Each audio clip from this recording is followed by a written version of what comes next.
semakin berat di kota Mekah, maka Nabi memutuskan untuk dakwah ke negeri Taif. Sebuah negeri yang lagi-lagi dakwah Nabi pun ditolak di sana. Nabi datang menuju ke pembesar dan para pemimpin di negeri Taif, ingin menyampaikan izin agar menyebarkan Islam rahmatan lil alamin, agar Allah kenal agar para sahabat atau para manusia-manusia lain kenal siapa itu Allah Subhanahu wa taala. Melempari Nabi dengan batu, melempari Nabi dengan sampah, melempari Nabi dengan kotoran-kotoran, sehingga dakwah Nabi betul-betul lagi-lagi ditolak di negeri Taif. Ketika berhari-hari Nabi ditolak di negeri Taif, Nabi memutuskan untuk keluar dari negeri Taif dan mereka tidak mengizinkan Nabi keluar dari tempat itu. Para pemuda-pemuda yang berbadan besar berbaris dua barisan untuk menghalangi Nabi keluar dari negeri Taif. Mereka memukul Nabi, memukul wajah Nabi yang suci hingga Nabi berdarah, hingga akhirnya Nabi pun bisa keluar dari negeri Taif.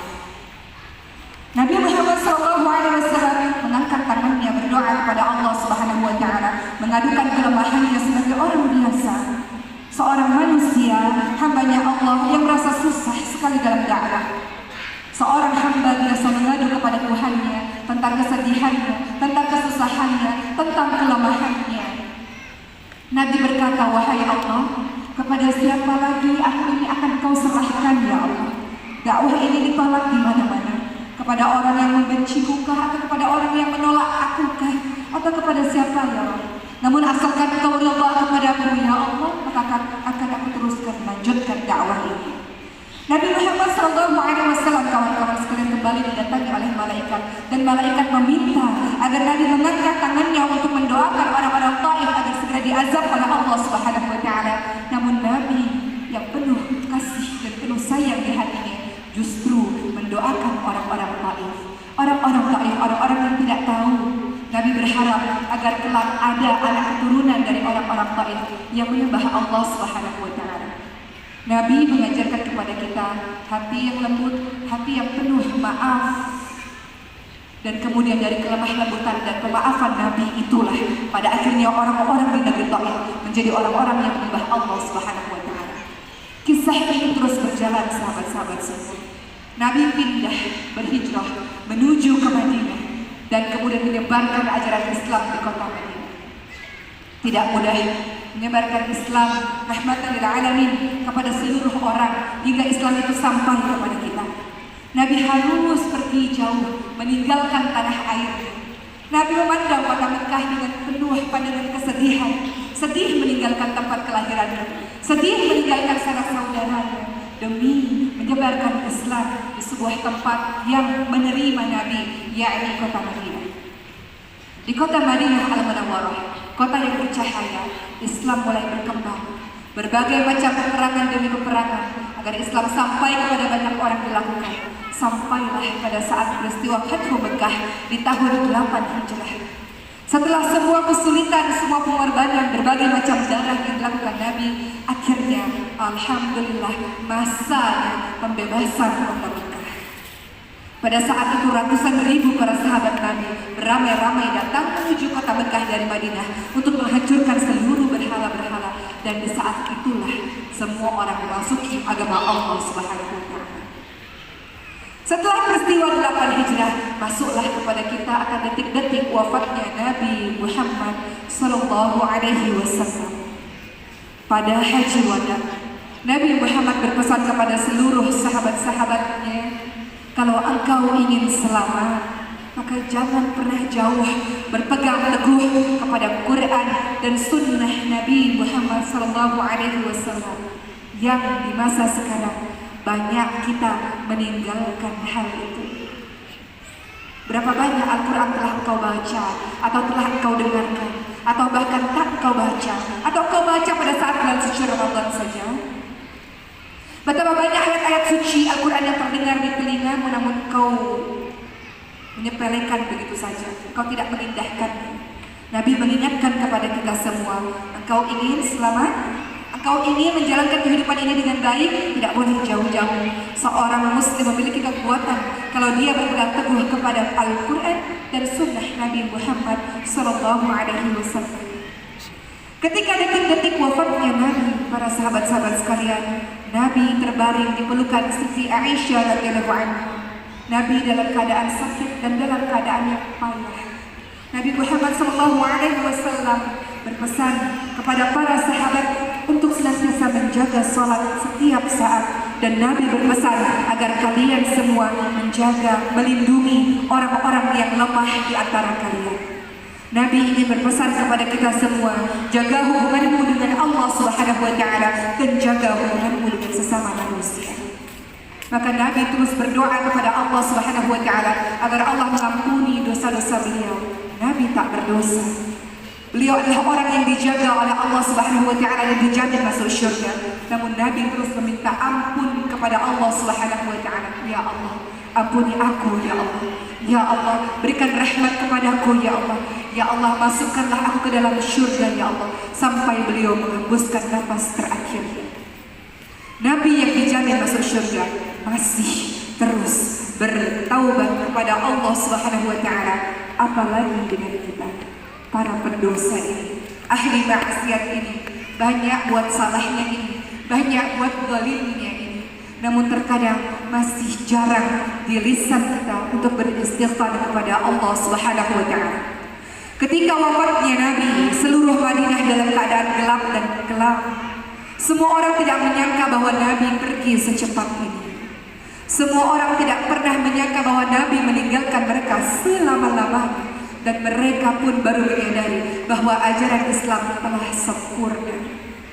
Abu Bakar As-Siddiq radhiyallahu anhu yang mendengar berita itu langsung menuju ke rumah Nabi, memeluk Nabi dengan tetesan air matanya, dan beliau mengatakan, wahai Nabi, engkau harum Nabi pada saat hidupmu dan pada saat matimu. Nabi wangi, jasadnya wangi. Maka Sayyidina Abu Bakar As-Siddiq terus memeluknya dan mengucapkan betapa wanginya engkau wahai Nabi. Apa yang terjadi kepada para sahabat-sahabat yang lainnya? Sayyidina Umar bin Khattab radhiyallahu anhu tidak menerima kematian Nabi. Beliau terlalu terkejut akan berita kematian tersebut. Beliau marah dan beliau berkata kepada seluruh sahabat-sahabat di kota Madinah, siapa yang mengatakan matinya Nabi pada hari ini, akan aku penggal kepala kalian semua. Nabi tidak mati. Nabi hanya bertemu dengan Allah. Lalu Nabi akan kembali bertemu dengan kita. Nabi tidak pergi selama-lamanya. Nabi pasti akan kembali bersama dengan kita. Sayyidina Umar bin Khattab tidak menerima akan kabar kematian tersebut. Beliau terlalu mencintai Nabi sehingga beliau tidak mau Nabi pergi untuk selama-lamanya. Ketika Sayyidina Umar bin Khattab terus mengatakan hal tersebut, maka Sayyidina Abu Bakar As-Siddiq radhiyallahu anhu menenangkan Sayyidina Umar bin Khattab. Tenanglah wahai Umar, apakah kalau Rasul mati kau akan murtad keluar dari agama Allah? Rasul adalah manusia, beliau hidup dan beliau akan mati kembali kepada Allah Subhanahu wa Ta'ala. Yang kita sembah adalah Allah yang hidup selama-lamanya. Maka sadarlah Sayyidina Umar bin Khattab bahwa Rasulullah sudah pergi selama-lamanya dan ajaran Islam telah sempurna dan siap dilanjutkan perjuangan oleh para umatnya. Nabi pergi untuk selama-lamanya, meninggalkan para sahabat dan meninggalkan kita semua. Namun Nabi meninggalkan sunnahnya yang kita ikuti sampai hari ini. Ketika wafatnya Nabi, seluruh orang bersedih, termasuk Bilal bin Rabah radhiyallahu anhu yang tidak lagi sanggup untuk tinggal di kota Madinah. Bilal bin Rabah adalah muadzin, adalah pemandang adzan yang di dalam kalimat adzan ada nama Nabi yang tidak beliau sanggup untuk menyebutkannya. Allahu Akbar, Allahu Akbar.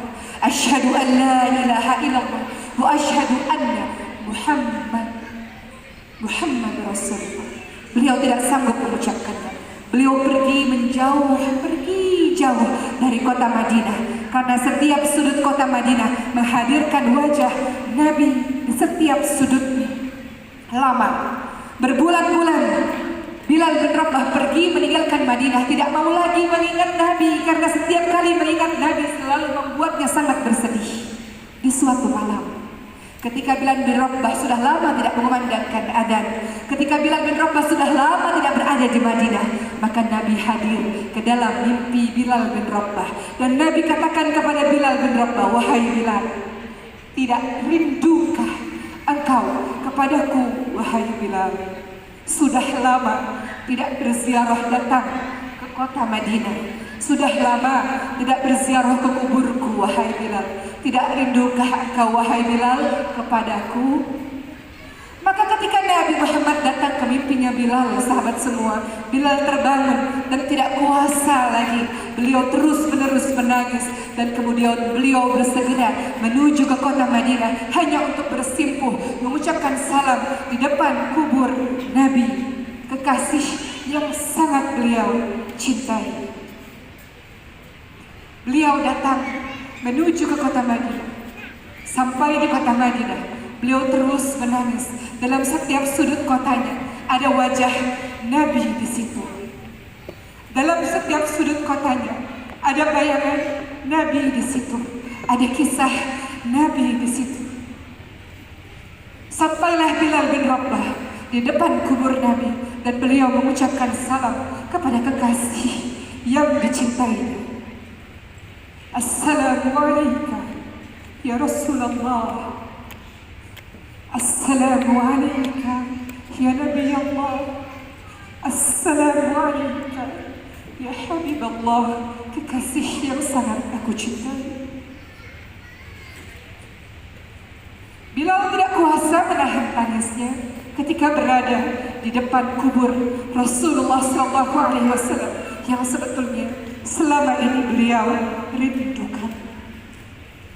Para sahabat Nabi datang dan mengatakan kepada Bilal, Bilal, tidak rindukah engkau untuk kembali mengumandangkan adzan? Sudah lama kami tidak mendengar suaramu, wahai Bilal. Sudah lama kami tidak mendengar adzanmu, wahai Bilal. Maka Bilal memberanikan diri untuk kembali mengumandangkan adzan yang sangat sulit untuk beliau kumandangkan, sangat sulit untuk beliau ucapkan.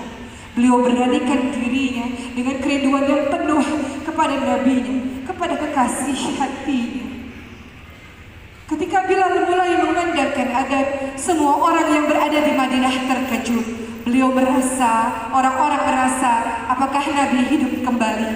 Karena adzan yang dikumandangkan oleh Bilal mengingatkan mereka semua akan Nabi Muhammad SAW. Mereka berlari, mereka semua terus-menerus menuju ke masjid hanya untuk melihat apakah Bilal betul-betul ada dan apakah Nabi datang kembali. Namun mereka pun menyadari Nabi betul-betul pergi dan tidak akan pernah kembali lagi. Nabi telah wafat, mati, pergi selama-lamanya. Bilal kembali memandangkan adzan dan sampai di kalimat Muhammad, beliau lagi-lagi tidak sanggup mengucapkannya. Beliau menangis dan pingsan, tidak sadarkan diri. Terlalu cinta beliau kepada Nabi hingga menyebut nama Nabi saja tidak bisa, sampai beliau menangis dan pingsan, tidak sadarkan diri. Sahabat yang saya cintai karena Allah Subhanahu wa Ta'ala, hari ini kita berkumpul di hari Jumat yang penuh dengan barokah. Kita mengingat akan Nabi, kita bersalawat kepada Nabi Muhammad SAW. Sejenak kita mengenang kisah Nabi Muhammad SAW. Nabi pernah berucap kepada para sahabatnya bahwa Nabi sangat merindukan saudara-saudaranya. Lalu para sahabat berkata, apa maksudmu ya Rasul? Bahwa kami adalah para saudara-saudaramu yang kau rindukan itu. Lalu Nabi mengatakan, tidak, kalian semua adalah sahabat-sahabatku. Aku merindukan saudara-saudaraku, mereka yang beriman kepada Allah dan Rasulnya, sementara mereka tidak pernah melihatku. Rasulullah SAW merindukan perjumpaan dengan kita semua. Orang-orang yang tidak pernah melihat Nabi, namun mencintai dan merindukan Nabi dan berkomitmen untuk melanjutkan perjuangan dakwah dari Nabi Muhammad SAW agar orang-orang tahu ajaran Islam rahmatan lil alamin. Teman-teman yang saya cintai karena Allah Subhanahu wa Ta'ala, dalam kehidupan kita manusia biasa, kita mencintai Nabi, betul. Kita membaca Quran, ya. Kita mengikuti sunnah Nabi, iya, semampu kita. Namun kita ini para pendosa. Semua yang ada di sini, termasuk saya, kita ini adalah para pendosa.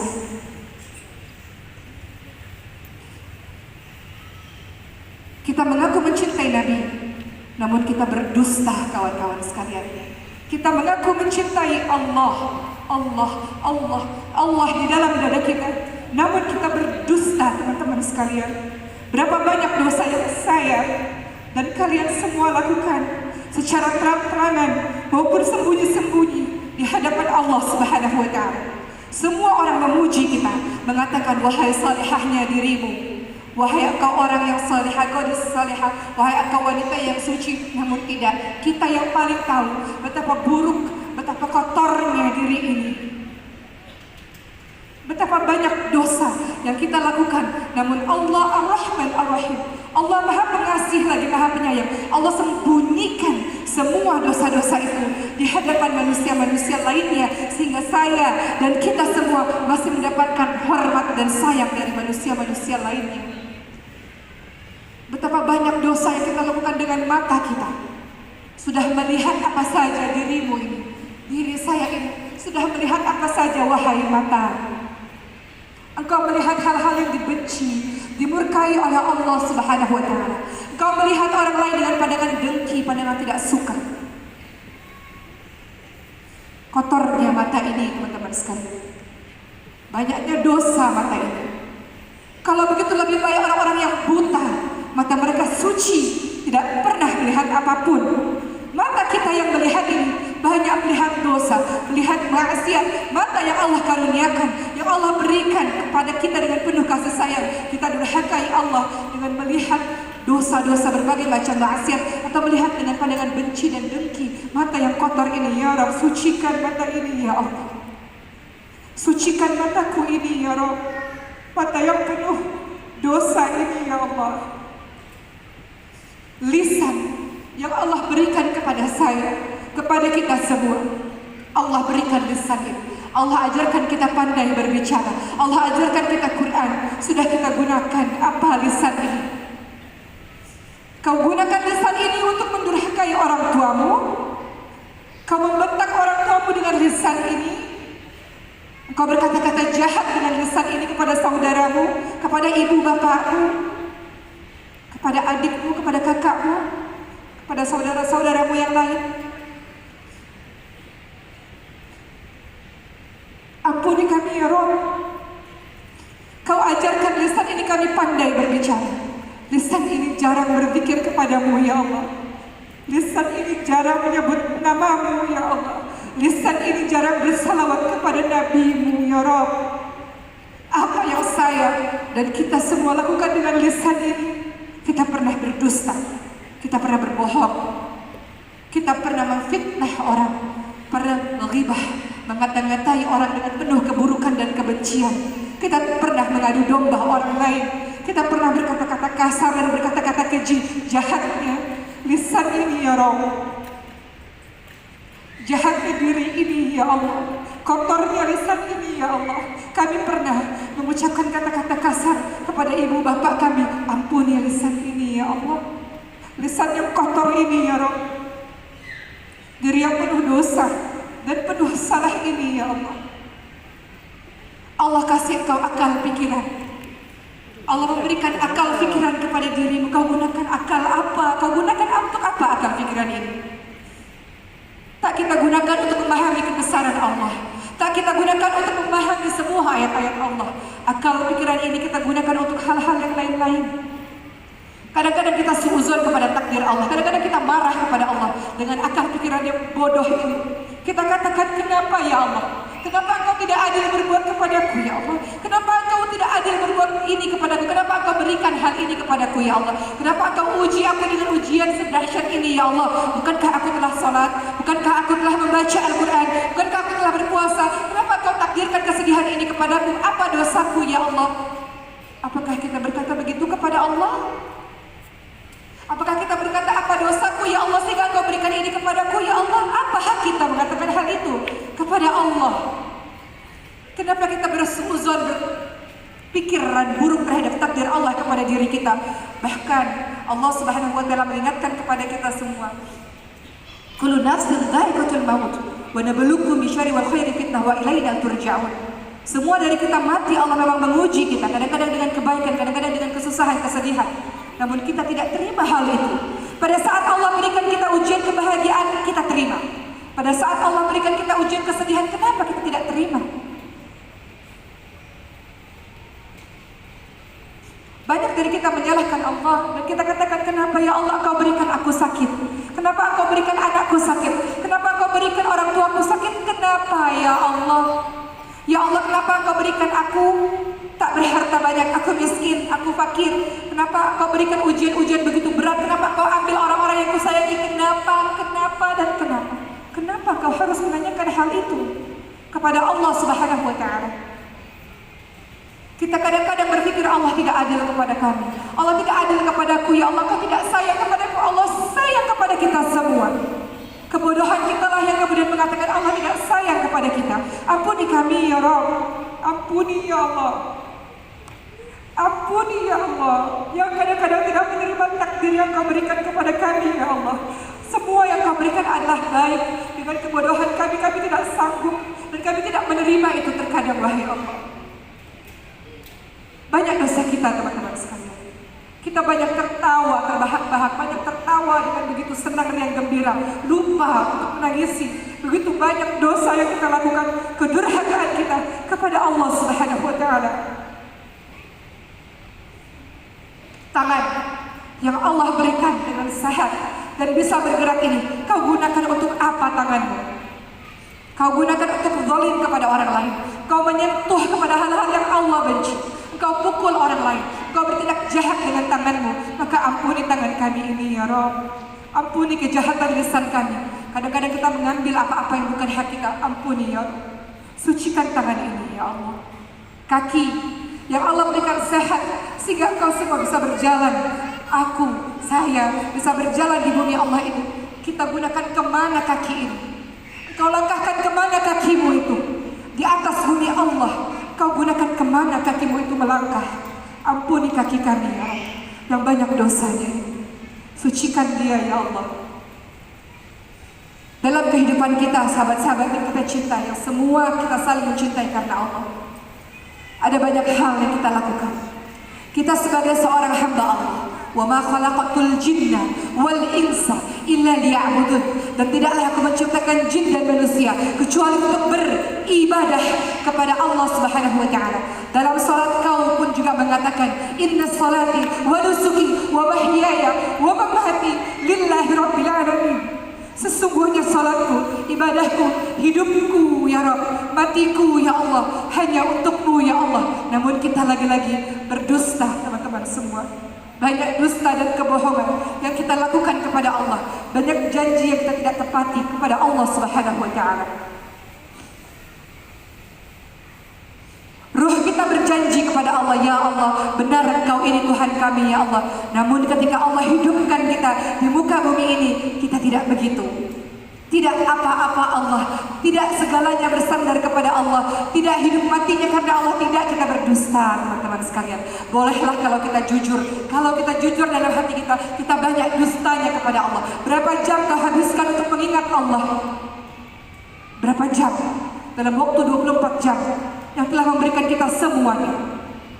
Kita hamba Allah, lalai kami ini ya Allah. Lalai kami ini dalam melakukan salat-salat malam kami ya Allah. Banyak tidur kami ini ya Rabb. Banyak lalai, banyak malasnya kami ini ya Allah. Quran yang Allah turunkan, mu'jizatnya Rasulullah, yang Rasul berpesan kalau kau ingin selamat baca Quran, pelajari Quran.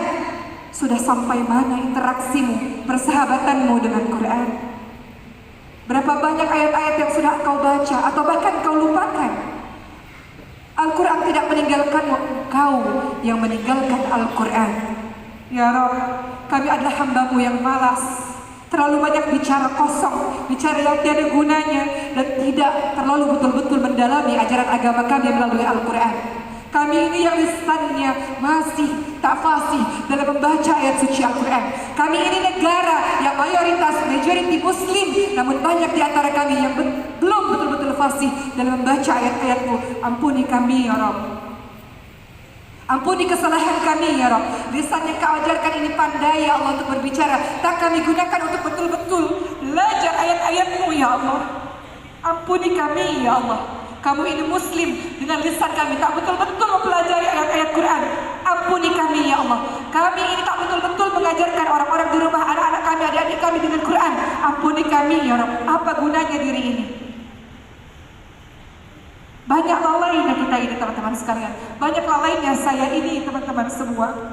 Sebentar lagi masuk bulan suci Ramadan. Kalau Allah masih memberikan kita umur untuk sampai di bulan suci Ramadan, bulan yang kita rindukan, yang di dalamnya banyak membaca ayat suci Al-Quran.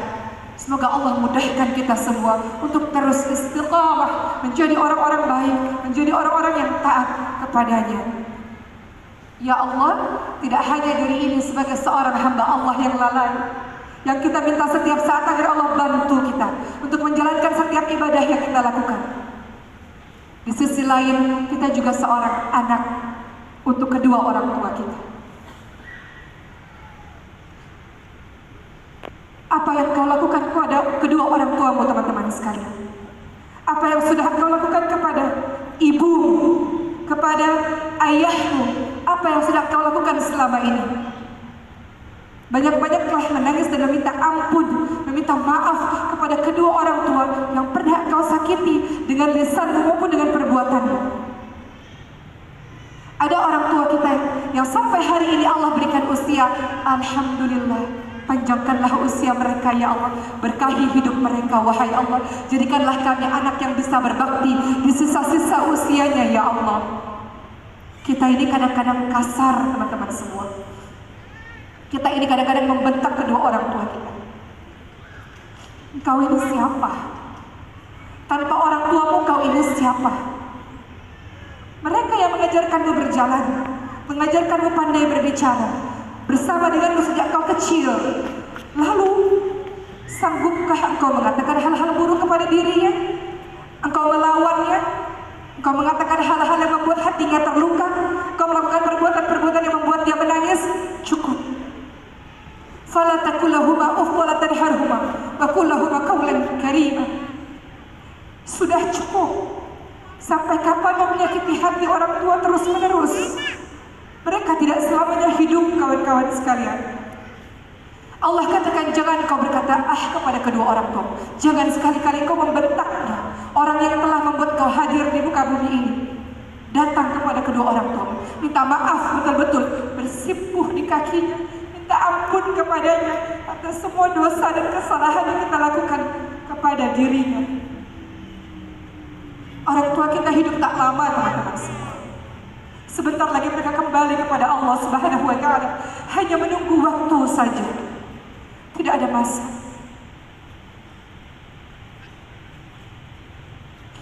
Tidak ada waktu lagi. Waktu berjalan begitu cepat. Jangan sampai kau menyesal hanya karena kau belum penuh berbakti kepadanya. Selagi ada waktu pada masa ini, kau kembali kepada kedua orang tuamu. Kau berbuat semampumu untuk membahagiakan hatinya. Buat dia bangga akan kehebatanmu, akan kesolehanmu, akan ketaatanmu kepada Allah Subhanahu wa Ta'ala. Cukup sudah menyakitinya. Cukup sudah berbuat jahat kepadanya. Kini saatnya kita balas semua yang beliau lakukan untuk kita selama ini. Bagaimana dengan orang tuamu yang sudah tiada? Dengan ayah saya yang sudah tiada juga. Kau tak lagi dapatkan doa darinya, tak lagi dapatkan nasihat darinya. Mereka sudah pergi juga untuk selama-lamanya. Apa dosamu kepada mereka? Bagaimana cara menebus dosamu itu? Mereka telah tiada. Minta ampun kepada Allah atas diri kita yang banyak dosanya ini.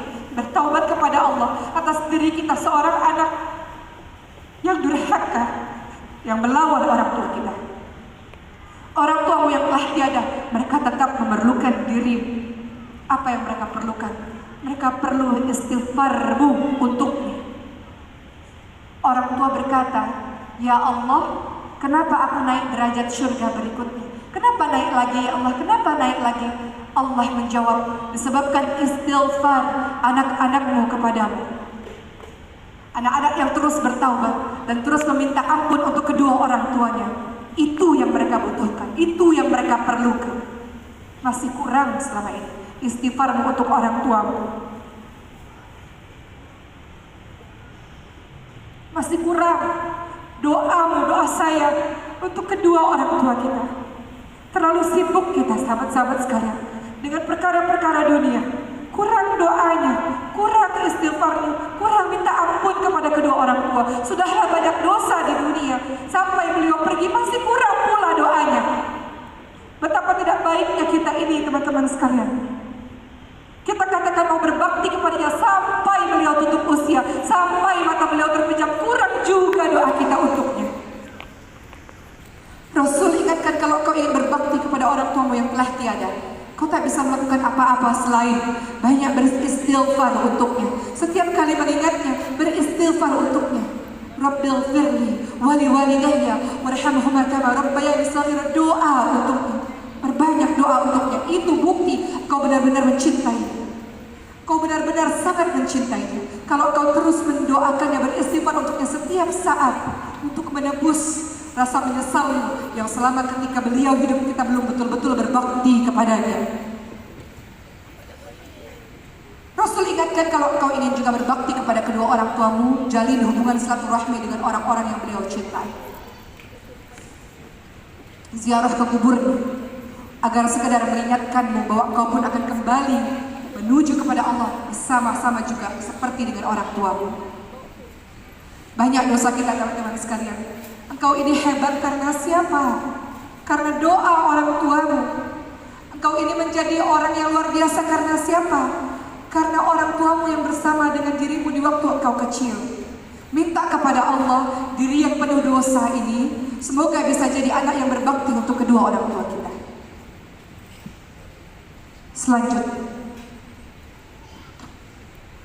dosa apa lagi yang kita lakukan? Wahai engkau yang bergelar sebagai seorang istri atau calon istri, banyak dosa kita kepada suami kita. Banyak durhaka kita kepada suami kita. Kadang-kadang kita berbuka masam kepada dia, kepada beliau yang sudah Allah pilihkan untuk kita. Kadang-kadang kita melawan dengan keberanian kita kepada dirinya, seorang imam yang Allah takdirkan untuk kita. Kadang-kadang kita berbuat jahat kepadanya, kita tidak berbuat baik kepadanya. Ampuni kami ya Allah, istri yang banyak salahnya ini, yang belum betul-betul menjalankan tugasnya dengan baik ini ya Rabb. Rabbana hab lana min azwajina wa dhurriyyatina qurrata a'yun waj'alna lil muttaqina imama. Al-Furqan 74. Kita minta kepada Allah agar pasangan kita menjadi penyejuk hati dan kita menjadi pemimpin bagi orang-orang yang bertakwa. Banyak dosa kita tidak sabar, banyak marahnya, banyak tidak sukanya. Ampuni ya Rabb, ampuni diri yang belum betul ini, yang belum salihah ini ya Rabb, yang belum taat ini ya Allah, yang belum baik ini ya Allah. Dan jadikan pasangan kami, suami kami menjadi imam teladan bagi kami ya Rabb. Apalagi dosa kita. Di antara kita ada yang bergelar sebagai seorang ibu. Anak-anak yang Allah anugerahkan kepadamu, Allah amanahkan kepadamu, karena Allah percaya kau bisa mendidiknya. Namun kita bukan ibu yang sempurna. Banyak kekasaran kita yang kita lakukan pada anak-anak kita yang suci. Itu ampuni ya Rabb. Banyak kejahatan yang kita lakukan, kezaliman yang kita lakukan kepada anak-anak yang bersih. Itu ampuni ya Rabb. Banyak dosa kita sebagai seorang ibu yang tidak baik ini, yang tidak pandai ini, yang tidak sabar ini. Ampuni ya Allah.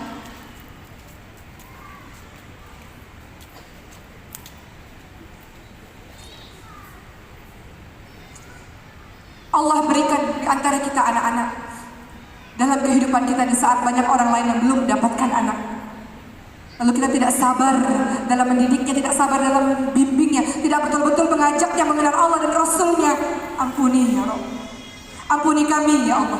Jadikan anak-anak kami pejuang-pejuang agamamu ya Allah, dengan bimbingan kami ya Rabb. Jadikanlah kami ibu-ibu yang kuat, ibu-ibu yang taat, ibu-ibu yang salihah hingga bisa mendidiknya ya Allah. Ampuni ya Rabb. Banyak dosa kami sebagai seorang ibu.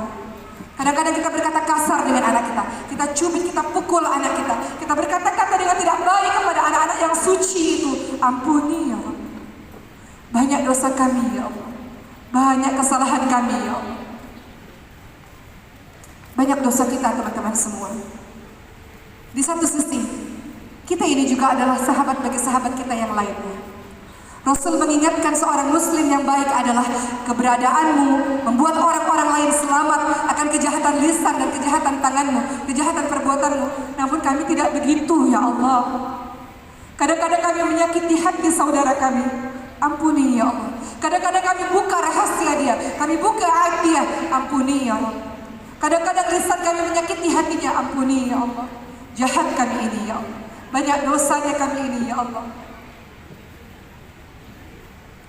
Sahabat yang dimuliakan oleh Allah Subhanahu wa taala.